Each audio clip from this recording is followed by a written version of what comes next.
Hola, buenas noches. Yo sé que ustedes de ayer nos estaba extrañando y aquí estamos, porque nosotros también extrañamos servirle a usted por TN23 en su programa A la Medida, haciendo los análisis de los temas coyunturales. Sandy, muy buenas noches, ¿cómo estás? Muy bien, Julio, muy buenas noches. Gracias a ustedes por siempre estar atentos a este programa y acompañarnos así con el análisis desde su casa. Vamos a iniciar entonces, Julio, ¿qué te parece con nuestro primer tema, hablando consecuencias de las tormentas tropicales? Me parece excelente. Veamos la información, por favor. Iniciamos.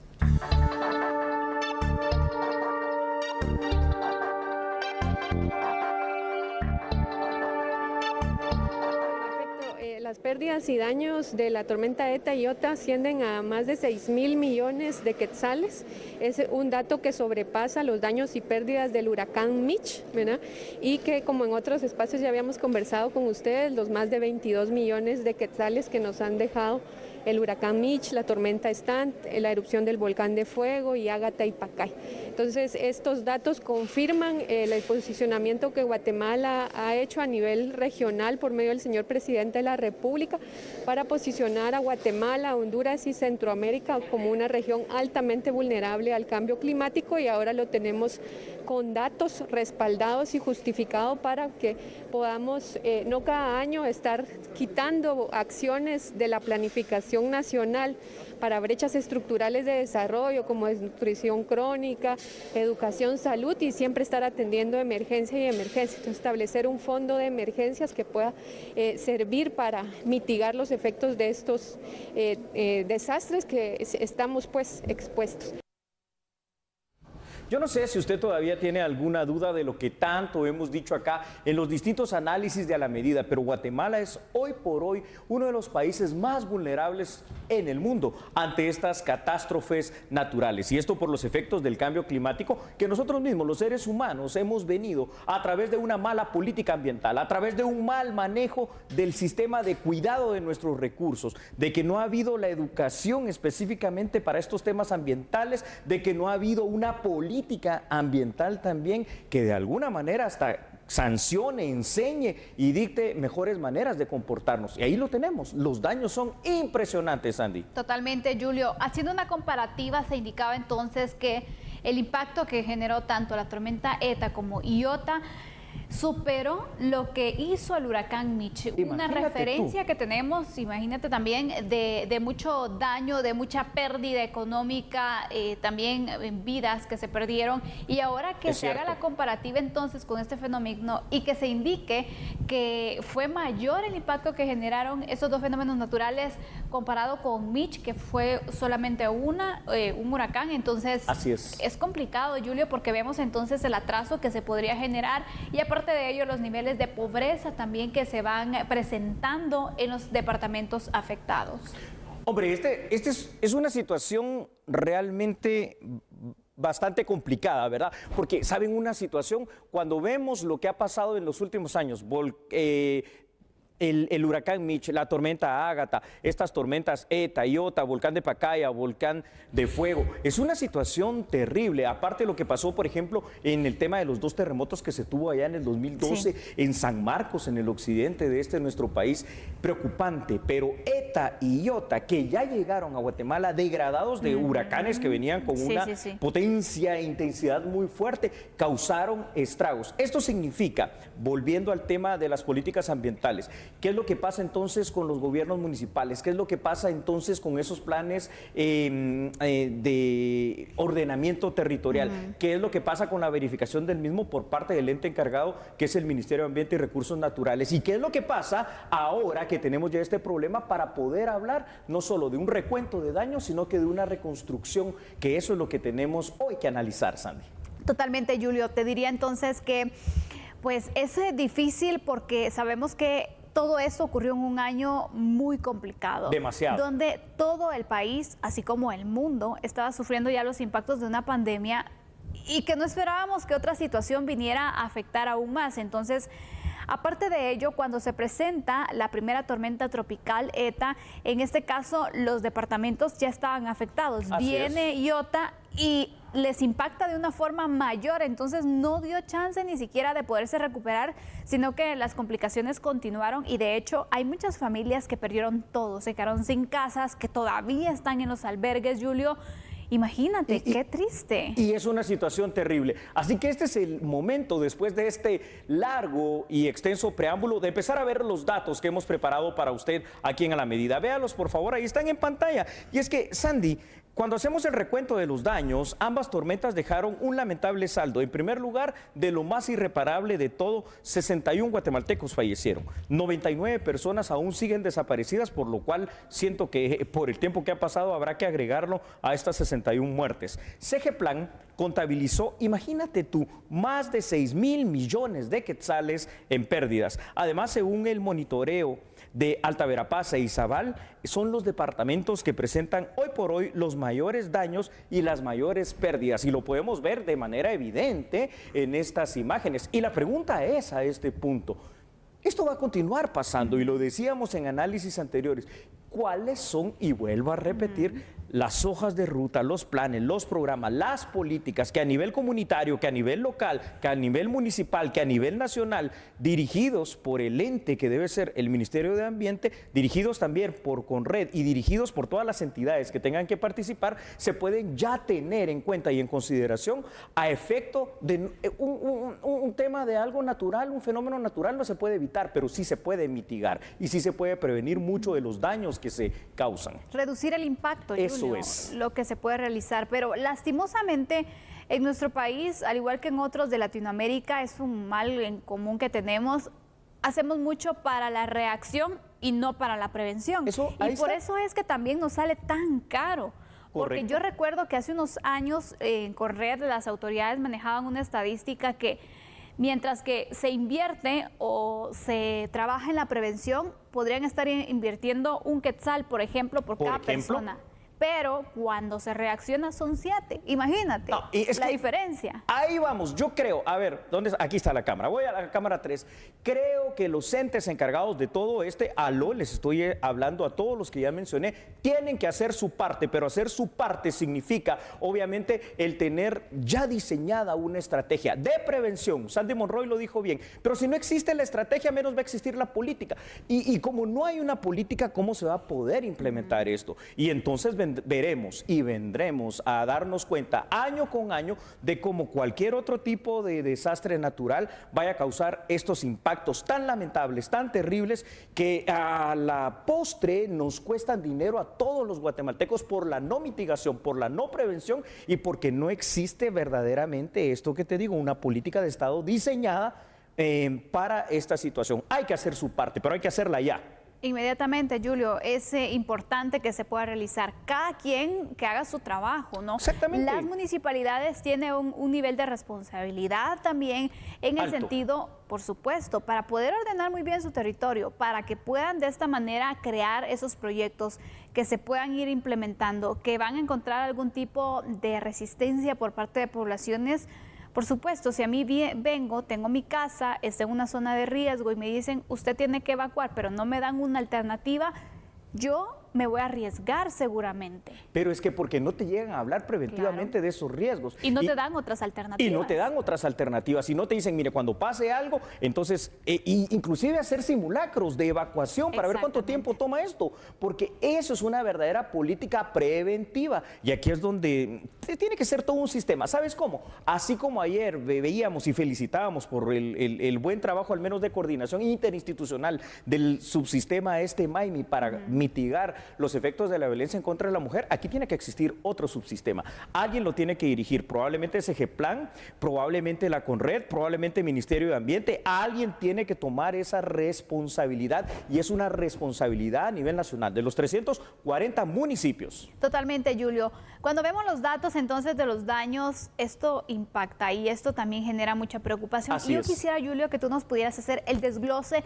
de cuáles fueron las consecuencias a nivel económico y de infraestructura también de estas dos tormentas tropicales. Claro que sí, Sandy, con mucho gusto. Si usted todavía no lo cree, pues vamos, cual si fuera una canción, ahí están en pantalla el recuento de los daños, es terrible. Y es que revisemos el detalle, Sandy, de los daños causados por ETA y IOTA. En el sector educación, 430 inmuebles fueron dañados, 5 instituciones educativas, 5 escuelas destruidas completamente.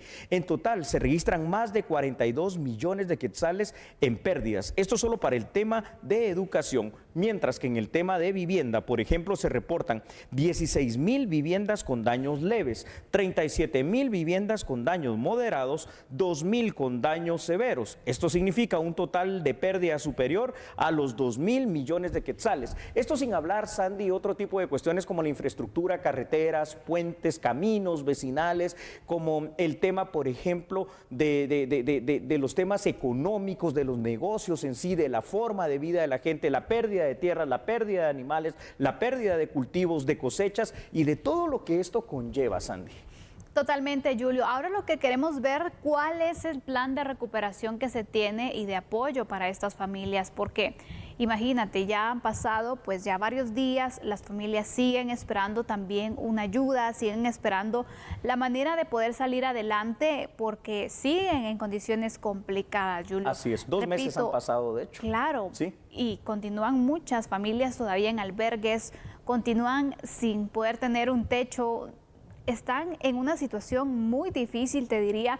Entonces también será importante conocer qué plan tienen las autoridades municipales para poder ayudar a sus vecinos y de esta manera también qué planes se están implementando ya o se están planificando de prevención. Porque si después de estas 2 tormentas tropicales, de los efectos que ya tú nos has podido mencionar muy bien, Julio, no se hace algo, yo no sé qué se está esperando. Esperando otro desastre natural, es que eso sería lo terrible. Entonces, yo creo que empezando a recapitular un poco, porque es importante, ya planteado el problema, empezar a encontrar soluciones. Sí. Las soluciones, tú lo has dicho con una palabra magnífica, que es el éxito de la seguridad. Esto al final de cuentas es seguridad porque es prevención de riesgos y desastres. Sí. Trabajar en una mejor integración de un sistema de prevención de riesgos y desastres que sea integral, que abarque entonces al poder local, que abarque también a los gobernadores, hay que involucrarlos aparte de los alcaldes, pero que por sobre todo haga esa concientización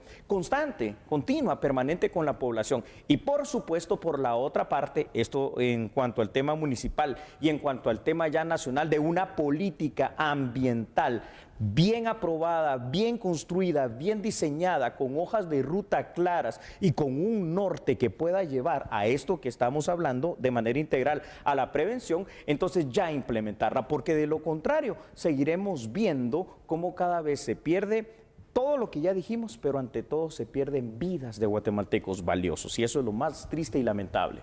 Muy lamentable, Julio, porque hemos visto cómo varios guatemaltecos han perdido la vida a causa de fenómenos naturales, pero también vemos cómo la economía también se ha ido debilitando, te diría, y ha sido un retroceso también que se va generando. Sabemos que los niveles de pobreza en el país pues también son preocupantes y con situaciones como estas puede ir empeorando la situación. Así es, Ana. Así que esperamos acciones prontas y que no se queden de brazos cruzados las autoridades locales, que puedan hacer algo realmente, porque necesidades hay y que puedan ejecutar el dinero también que se les asigna, ¿no? Porque después vemos los niveles de ejecución. En lo local, en lo nacional, prevención de riesgos y desastres y mitigación de daños ambientales, algo que tanto necesitamos, y aquí usted pudo ver, para que siga analizando el caso en casa, cuál es el caso de los daños obtenidos hasta el día de hoy por las tormentas tropicales ETA y Iota. Cuando regresemos, ¿te parece si hablamos de qué es lo que pasó en el Pleno en Congreso con la propuesta de ley para la compra de la vacuna contra el COVID-19? Cuando regresemos tenemos la noticia y el análisis. No se lo pierda, lo esperamos. Claro que sí, no cambie. Nosotros somos A la Medida.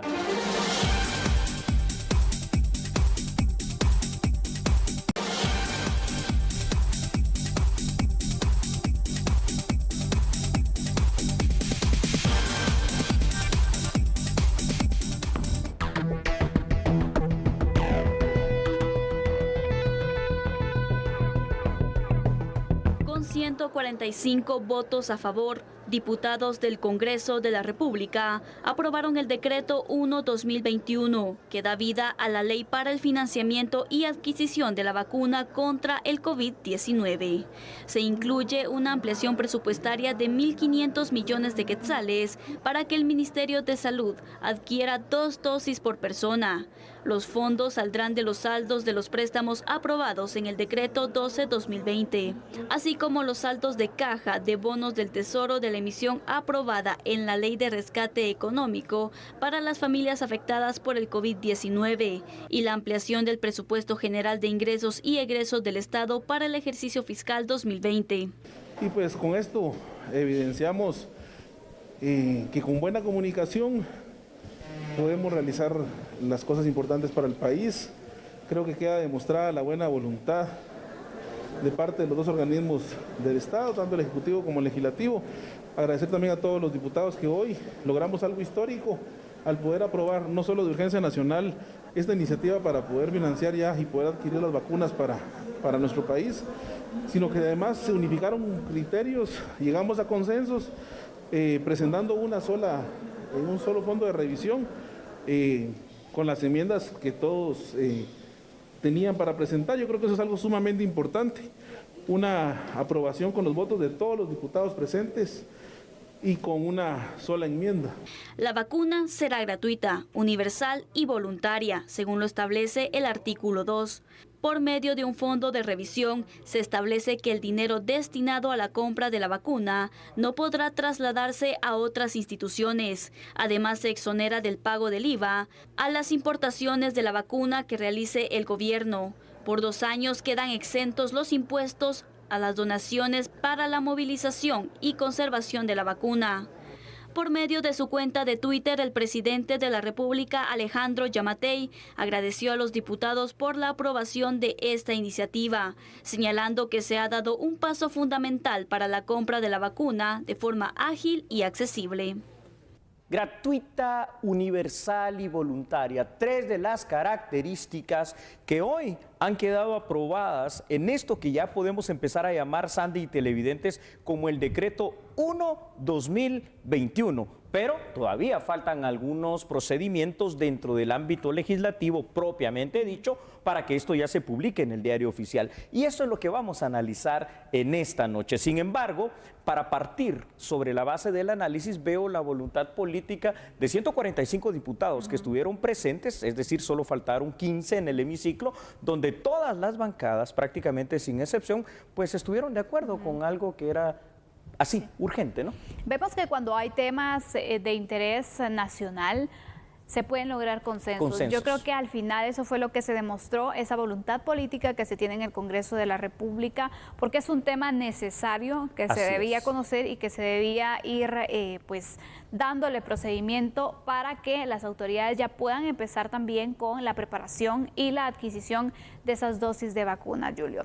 Llama la atención el hecho de que se aprobara sin enmiendas, pero hay un procedimiento que yo quisiera que tú nos explicaras. Ojo, sí, se ha aprobado sin enmiendas la intención, y la intención se manifiesta para que el gobierno, es decir, el Ejecutivo, pueda empezar la tramitación de ver dónde consigue esas vacunas, ¿no?, de los proveedores, pero sí van a haber enmiendas y cambios, así que es lo que empezaremos a analizar en este momento con tu venia, a través de los datos que hemos preparado precisamente para usted, ¿no?, para este efecto. Escuche, por favor, lo siguiente: de urgencia nacional, sin enmiendas, pero con la reserva del fondo de revisión, escuche bien esto, fondo de revisión, fue aprobado el decreto legislativo 1/2021 para la compra de las vacunas. Cuando la iniciativa de ley sea un decreto, se presentará un fondo de revisión con todas, sin excepción, eso es lo que acordaron, las enmiendas que no se presentaron hoy durante la discusión. Quiere decir que de aquí a que se publique en el diario oficial van a haber cambios que ya los veremos en cuanto a las líneas de acción. El procedimiento se realizó de esta manera, Sandy, para poder facilitar por parte del Poder Legislativo al Gobierno Central el compromiso de compra de vacunas, de búsqueda, la agilización. Ahora se espera que con esta herramienta jurídica ya en mano del Ejecutivo se pueda iniciar un proceso que sea ágil y transparente para que con el contacto hacia las farmacéuticas que producen las vacunas contra el COVID-19 se pueda adquirir la misma.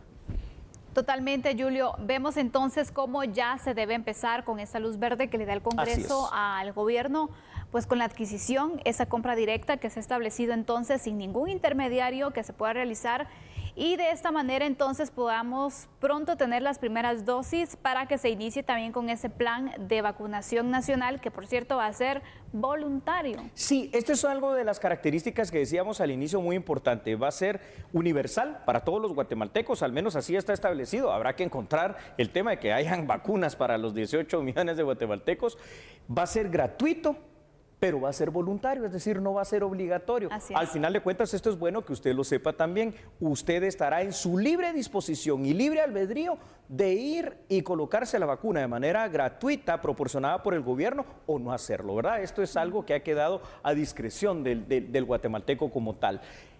Regresando al procedimiento legislativo que estamos analizando, el fondo de reserva significa no que haya estado perfecto el anteproyecto de ley, que probablemente haya estado bueno, no en el que mandó el Ejecutivo en cuanto a su intención, sino que el legislativo, en este caso, va a hacer una revisión minuciosa y profunda de cada uno de los artículos para ir encontrando esos candados, seguramente en cuestiones presupuestarias, esa situación de la auditoría también en el tema presupuestario. La fiscalización. La fiscalización propiamente dicha y procedimientos y tiempos, ¿no? Porque todo tiene que tener una temporalidad, esto no puede ser por siempre. Entonces, por ejemplo, ya una de las primeras situaciones que ha trascendido dentro del ámbito parlamentario, que tú conoces perfectamente, es el hecho de que va a haber una exoneración de impuestos por 2 años para la adquisición de esta vacuna específicamente. Y también de los insumos que se necesiten para el traslado, para la distribución, para el almacenaje. Todos estos productos también tendrán esa reducción, Julio. Tiene una lógica. Claro, de los impuestos para que entonces no incremente el costo también y que se pueda pues aprovechar el dinero que se va a dar. Hablando de dinero, también es algo dentro de lo que se conoció hoy, se hizo una modificación en el presupuesto del Ministerio de Salud.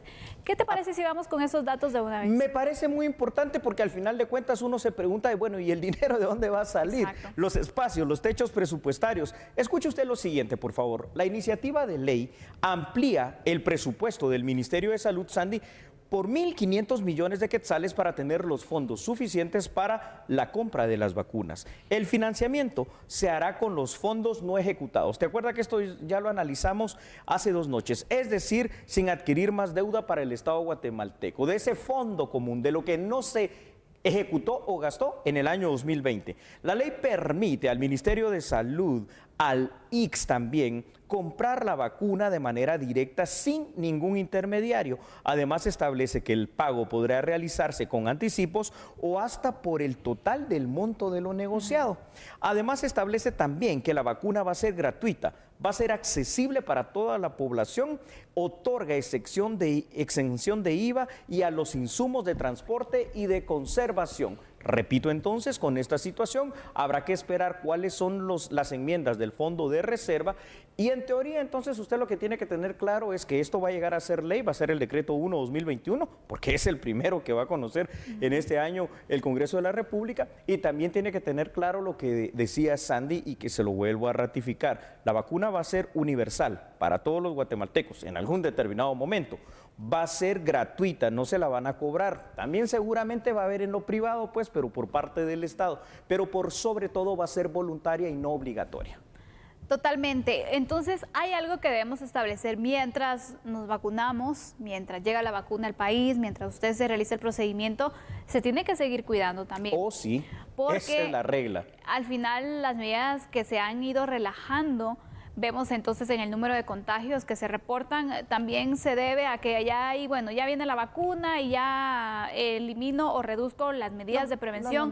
No tiene que ser así. Recuerden, todavía está en el procedimiento el gobierno de Guatemala en las negociaciones también, no se ha comprado las dosis y va a tardar entonces pues varios días en hacerse ese procedimiento, luego el traslado que se pueda realizar, el almacenaje que tiene que estar listo. A partir de este momento te diría, yo esperaría que las autoridades ya estuvieran preparadas, Julio, con el plan también que van a tener para el traslado, para el almacenaje y para la distribución. Es correcto, Sandy. A ver, yo quiero recordar algo que es con lo que cerrábamos el programa A la Medida anoche, y es decir, una nota internacional de la Organización Mundial de la Salud. Por si usted todavía no tiene clara esta situación, somos casi 8.000 millones de personas en todo el mundo. La OMS ha estimado, por muchos esfuerzos que se vayan a hacer, que este año 2021, simple y sencillamente por una situación de imposibilidad material, tendrían que vacunarse miles de millones de personas en un mismo segundo en todo el mundo.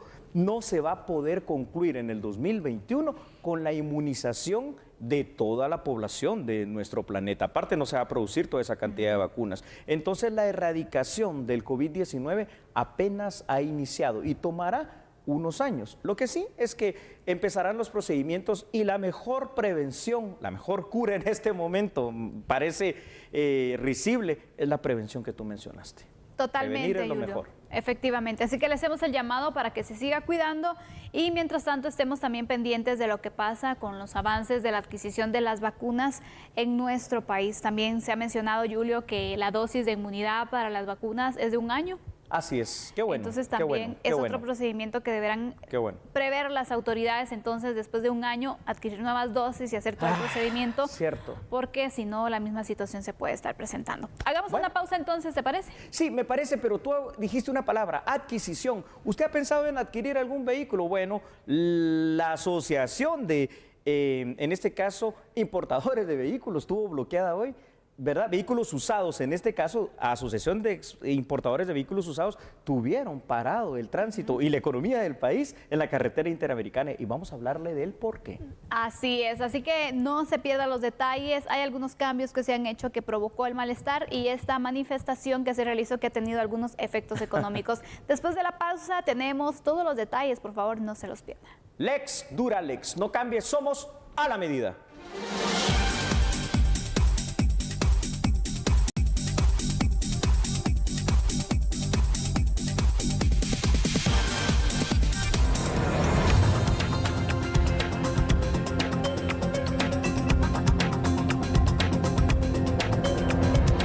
Manifestar su inconformidad en contra de la Superintendencia de Administración Tributaria SAT por las nuevas disposiciones con la importación de vehículos.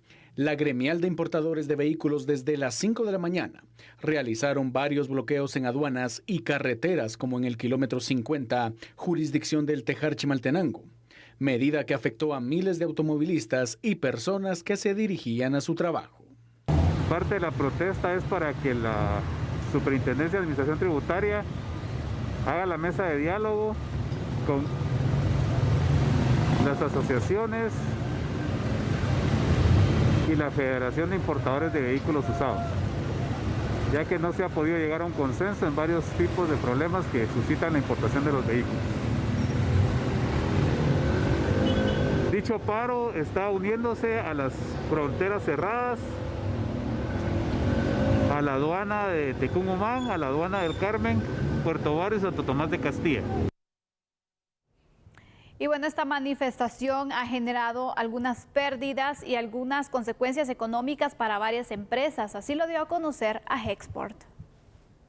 Realmente este tipo de actitudes y este tipo de problemas en momentos tan difíciles para el país y la economía, pues no solo por lo que ya expliqué de la pandemia, sino también las consecuencias que se tuvieron de las tormentas, ¿verdad? Que todavía estamos arrastrando estos problemas.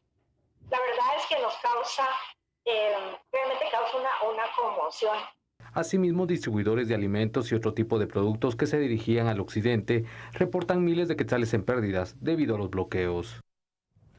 ¿Hay derecho a manifestar y protestar? Por supuesto que lo hay. Lo que no existe, Sandy, es el derecho a bloquear, obviamente, la locomoción del resto de guatemaltecos, porque ahí estamos interfiriendo a través de un derecho humano, la manifestación, la asociación y obviamente este tipo de protestas en el derecho humano a la libre locomoción, en el derecho humano al trabajo, en el derecho humano a otras situaciones que se pueden estar realizando, inclusive la salud misma. Entonces, no sé, es una de cal y una de arena, ¿no? Es la forma en la que las personas piensan que van a tener mejores resultados. También, ¿por qué, Julio? Porque en ocasiones también, bueno, ya no se busca el diálogo o en ocasiones no se logra concretar el mismo.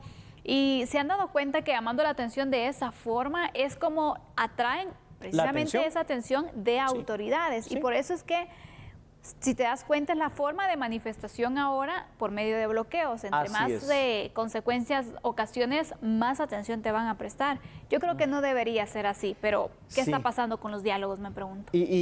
Bueno, se han perdido, ¿no? Esto es evidente que el diálogo parece ser la última de las opciones. Sí. Inimaginable a veces aquí en Guatemala ante la resolución de conflictos. La resolución alternativa de conflictos da 7 sistemas, entre ellos la mediación, la conciliación, por mencionar algunos de ellos, el arbitraje y otras tantas situaciones. Tanto llamaron la atención que hoy estamos haciendo este análisis, porque inclusive uno no dice que la protesta pueda ser válida, pero venir y llevar un camión de volteo con tierra, con arena, con lo que sea para bloquear una de las rutas más importantes como la CA1, la que conduce hacia el occidente y a la frontera con México, hombre, es que eso también perjudica a otros, perjudica a trabajadores, perjudica a empresas guatemaltecas, perjudica a la economía nacional. No, eso tampoco creo yo que está bien, no es la forma. Aparte, uno, ¿por qué es la protesta?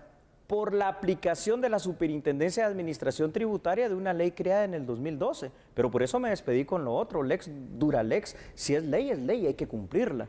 ¿Verdad? Que se pueden analizar algunas cuestiones, bueno, pero es que ya es la ley. El artículo 4 de lo que es la ley del organismo judicial dice que nadie puede alegar desconocimiento de la ley. Y además el artículo 204 de la Constitución dice que el imperio de la ley se aplica para todo el territorio nacional. Imagínate, Julio, después de tantos años también que no se haya tenido el acercamiento, dudas me imagino que existieron. Algunas inconformidades existieron, pero ¿por qué dejarlo al final para última hora? Si existen dudas, ¿por qué no aclararlas? ¿Por qué no buscar un acercamiento con autoridades? No existió, no se tuvo respuesta por parte de autoridades. ¿Qué está pasando, Julio? Porque así es, Andy. Sabemos que también se hicieron estas modificaciones a la ley tributaria. Correcto. En el tema de importación de vehículos. Que tampoco puede ser que sean las mejores, ¿no? Eso habrá que analizarlo. Por supuesto. Pero es la ley.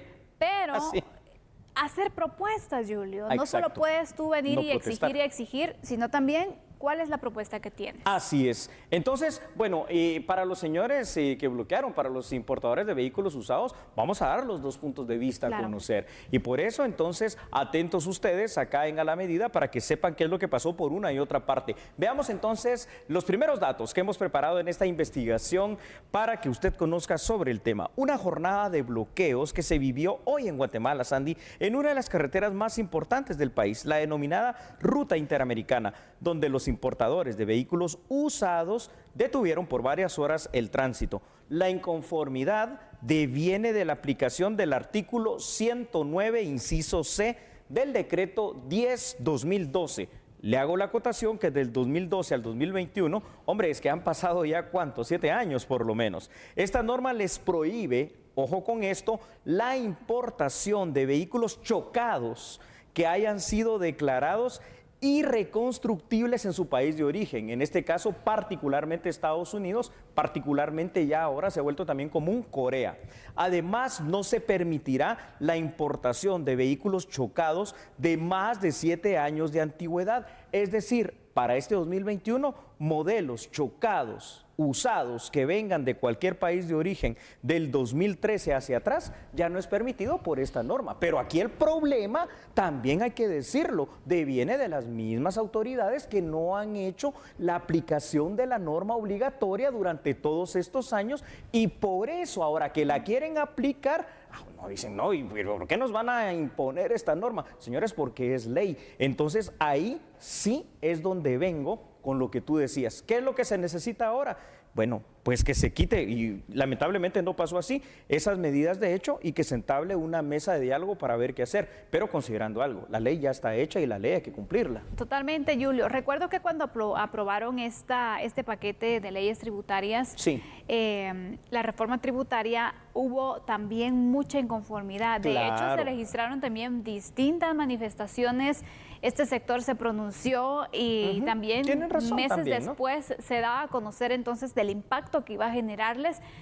Pero entonces de manifestaciones, de puntos de buscar soluciones, luego se vinieron cambios de autoridades y no se resolvió el tema. Se quedó el problema en el aire y ahora vemos la consecuencia. Y así se va a seguir quedando en el aire, no se va a resolver. Y les explico por qué a los señores importadores de vehículos usados. Porque contrario, sí llamaron la atención, por supuesto, estamos analizando el tema, pero crearon la antipatía de la población y de esa manera no van a encontrar apoyos. Yo creo que la mejor forma es que hubiesen buscado, por ejemplo, a alguno de los diputados que los representa en el listado nacional, distrital o como sea, con una propuesta de modificaciones legales, porque esta es una cuestión legal que si la ley no es, aunque ya esté hecha, resulta ser que no es factible, que es engorrosa, que es burocrática, que es lenta, que no sirve para los efectos de importación, entonces proponer a través del mecanismo que da la Constitución, o ya sea con un diputado o con 5,000 firmas, a alguna propuesta de modificación legal, que por allí sí se podría tener mayor incidencia. Con esto que ha pasado el día de hoy, ni se va a modificar la ley, han generado una pérdida, han generado un atraso y han generado la antipatía de la población. Y sigue pasando algo que entre nosotros mismos nos seguimos perjudicando, Julio. El punto que tú mostrabas de buscar el apoyo de un diputado para poder mediar la situación. Exactamente. Yo estoy muy de acuerdo. Y de hecho, mira, fue o debió ser el primer punto que se hubiese considerado. Pero ¿qué pasa? Bueno, mañana ya en el Congreso hay una citación para poder tratar el tema con autoridades de SAT, con los importadores de vehículos usados y llegar a un acuerdo. Pero vamos, ¿por qué no se hizo antes? Exacto, evitando esta situación. Al final de cuentas, ahí es donde se van a encontrar las verdaderas soluciones. En ese salón del pueblo, que por eso es que se llama así, con la intermediación de los actores políticos que, disculpen, les guste o no les guste, en este caso son los diputados que tendrán que estar mediando en cuanto a lo que es la ley ya de la SAT y lo que están diciendo los señores importadores de vehículos usados para encontrar un punto de equilibrio. Vamos con otros datos. Por supuesto. Vamos entonces con otro de los motivos que llevó esta manifestación, este bloqueo, otras inconformidades que dan a conocer los importadores. Así es. Ahora vamos con el punto de vista precisamente de ellos, de los importadores de vehículos usados, porque manifestaron su inconformidad porque los procesos administrativos, dicen, en las fronteras y aduanas, que les hacen hoy por hoy perder varios días y generar más gastos. Como es obvio, estas medidas pues afectan al final de cuentas la economía de los importadores, pero esto significa algo muy claro, también afecta la economía del potencial comprador, el guatemalteco común, a quien deberán incrementar los costos porque no van a querer perder, obviamente. Solicitaron entonces a las autoridades de la SAT una mesa de diálogo para poder establecer los mecanismos más ágiles que les permitan eficientar los tiempos y los costos de la importación. Una posible conclusión a este tema es que a pesar de las molestias de los importadores de vehículos, la ley ya establece un procedimiento y la disyuntiva en este momento con la ley está en obedecerla o en no obedecerla. Y aquí la gran problemática es que desde que está la ley en el 2012, pues no se hizo cumplir en su momento. Esperemos ahora que en esta instancia, en esta mesa de diálogo que tú has mencionado, donde el Congreso de la República también tendrá algún papel, se logre encontrar el equilibrio, pero por sobre todo la solución. Exactamente. Otro de los puntos también que creo que da pauta a que se den situaciones como estas es lo que mencionabas. Está la ley, pero se dan prórrogas y se dan prórrogas. Y sabemos que no siempre las prórrogas también funcionan, Julio. Así es. A ver, pongamos dos puntos de vista que es importante que analicemos. Por una parte pueden tener razón los señores importadores en cuanto a de vehículos usados chocados por el tema de la burocracia. Yo no digo que no. Por otra parte también pueden tener razón en decir, mire, es que estos vehículos los arreglamos acá, ya vuelven a funcionar y los podemos vender a un menor precio porque hay guatemaltecos que obviamente no podrán acceder a otro tipo de vehículos y entonces se convierte en una solución. Pero ahora vamos a la otra parte y aquí vuelve otra vez la parte técnica y hasta la parte ambiental, te diría yo una vez más, Andy. ¿Por qué? Porque ¿qué pasa con un parque vehicular obsoleto, chocado, que en otro país ya se declara que no puede circular como en Estados Unidos, irreconstructible como en Europa, Asia y Estados Unidos, y que aquí se arregla para que esté circulando en nuestras calles? Se vuelven un potencial peligro, ¿no? Totalmente. Y también hay que tomar en consideración la importación de vehículos usados. No te diría que es un mal, porque muchos guatemaltecos hemos sido beneficiados también con estas alternativas que son... que dan ciertas facilidades. Sí, yo creo que todos hemos tenido en algún momento, o en la mayoría de la población. De alguna forma, sí. Y nos beneficia porque nos da estas facilidades, Julio, pero también vamos a valorar la seguridad, la calidad de los vehículos que se estén trayendo también.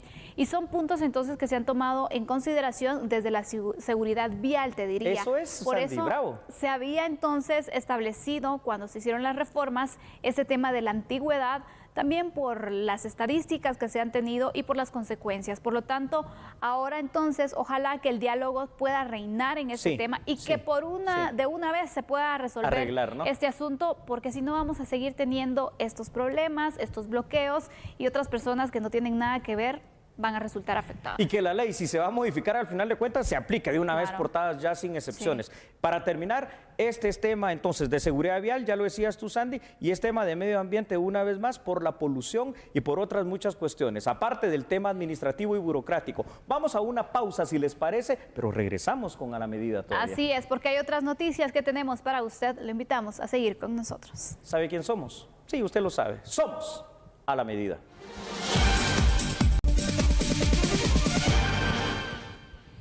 Continuamos con A la Medida, y es que el día de hoy la cúpula empresarial se pronunció por el aumento de casos de personas infectadas de COVID-19. Dijeron que esto no solo afecta a un grupo o a un sector, sino que en general afecta a toda la economía a nivel nacional. Vea el detalle aquí en A la Medida. Y el sector privado pues está con toda la iniciativa de que si hay necesidad de invertir en cuartos fríos, en la cadena de frío, en lo que sea necesario para que esa vacuna llegue a la población, el sector privado pues está en la disposición de hacerlo y coordinarlo en conjunto con el gobierno, porque el gobierno al final es el que tiene pues la voz cantante en esta iniciativa de la vacunación a nivel nacional, pero nosotros igual podemos dar acompañamiento en lo que ellos necesiten y que así sea pues la forma más expedita y rápida para que llegue la vacuna.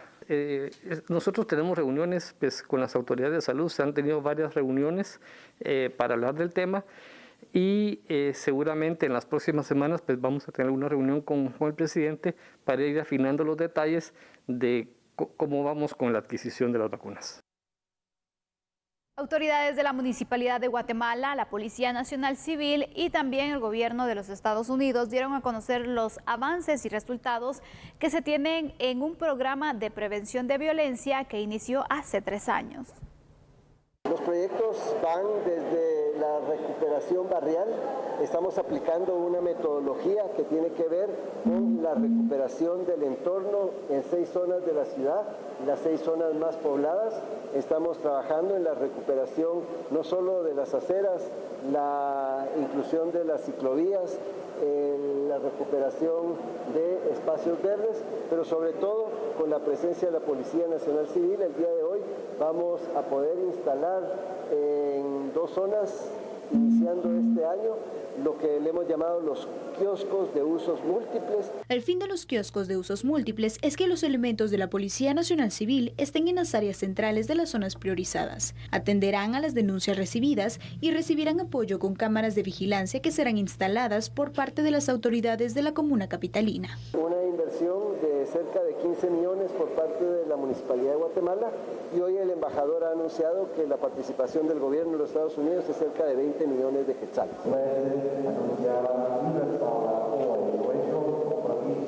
El compromiso del gobierno de los Estados Unidos en apoyar los nuevos proyectos de la iniciativa escenario.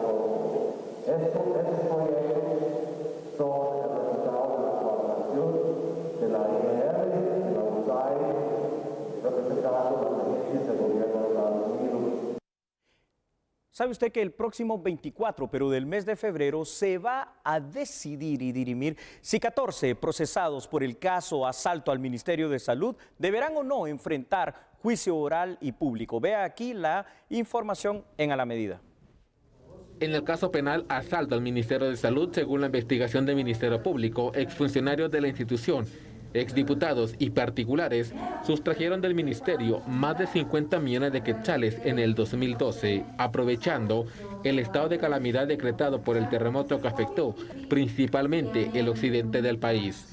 En la megasala de audiencia se informó que el 24 de febrero se discutirá, analizará y resolverá si deben o no enfrentar un juicio los 14 acusados. Se cambió la fecha de esa judicatura porque falta extraer información de unos discos. En la misma diligencia, 2 procesados pidieron modificar y ampliar el arresto domiciliario a través de sus abogados de confianza. Resulta meritorio indicar que debido a lo anterior, Recalco, la vida cotidiana de mi patrocinado en definitiva ha cambiado completamente y se ha visto afectada por la situación precaria en cuanto a lo económico, situación que pues afecta directamente a su núcleo familiar de gran manera. La jueza del proceso asalta al Ministerio de Salud rechazó las peticiones de los procesados que las medidas sustitutivas fueran modificadas. A su criterio, no han variado las circunstancias que motivaron el otorgamiento del arresto domiciliario a cada sindicado en el caso respectivo. En México, nosotros le agradecemos a usted. Chao. Feliz noche, hasta mañana.